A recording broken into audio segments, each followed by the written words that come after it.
Hello and welcome to our channel. For today's video, I'm going to teach you how to repair League of Legends client.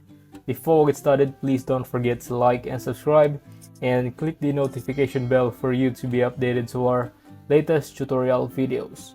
Without further ado, let's now begin.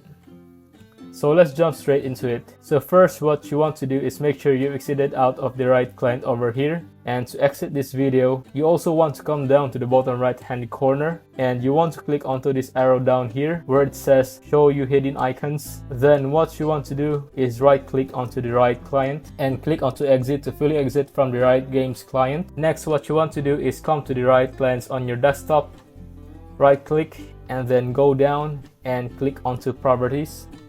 So this is going to bring up a window like this.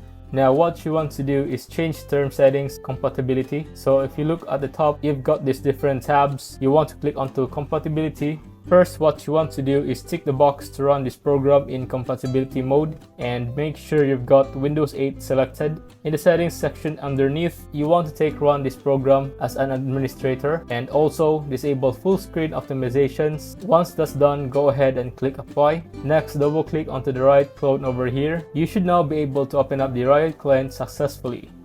So that's how to go ahead and repair the League of Legends grounds in 2023. If you found this video helpful, leave a thumbs up, share it to your friends, and hit the subscribe button. Thanks for watching, and I'll see you soon in the next video.